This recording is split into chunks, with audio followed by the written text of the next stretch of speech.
যোদ্ধাদের কথা শুনছি, আমরা সাধারণ মানুষের কথা শুনছি।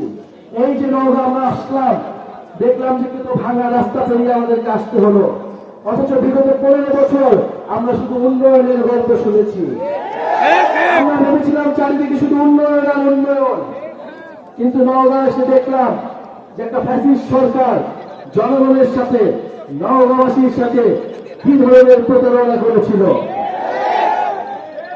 সেই প্রতারণার দিন শেষ হয়েছে, কিন্তু আমরা চাই না নতুন করে আবার প্রতারণার দিন শুরু হোক।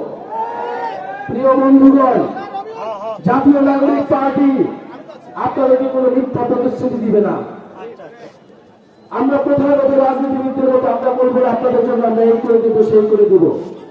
আমরা আপনাদের কাছে শুধু বলতে চাই যে সময়ের প্রয়োজনে রাজনৈতিক পরিস্থিতির মধ্য দিয়ে আমরা রাজনৈতিক হয়ে উঠেছি, রাজনৈতিক দল গঠন করতে হয়েছে।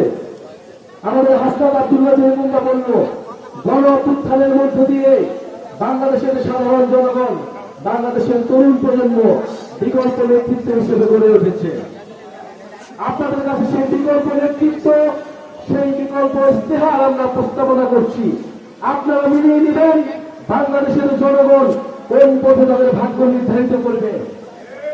বাংলাদেশের জনগণ গত 16 বছর ধরে ফ্যাসিবাদী সরকারের দ্বারা জুলুমের শিকার হয়েছে, নির্যাতিত হয়েছে।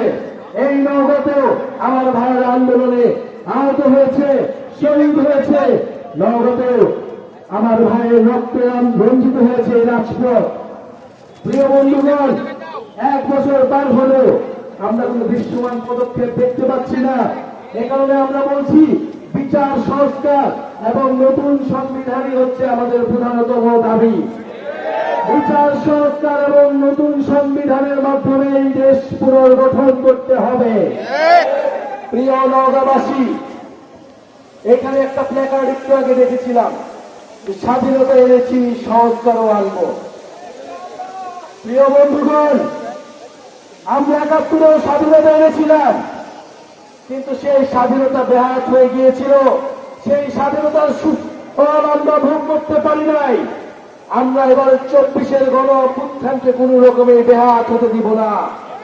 ওই যে প্ল্যাকার্ডে তাকান, স্বাধীনতা এনেছি সংস্কার আনবো। আজকের এই নওগাঁ থেকে এটাই আমাদের প্রতিজ্ঞা। স্বাধীনতা এনেছি, সংস্কার আমরাই আনবো এবং এই স্বাধীনতাকে আমরাই রক্ষা করব। তবেই গণ অভ্যুত্থানের শহীদদের প্রকৃত মর্যাদা দেওয়া হবে।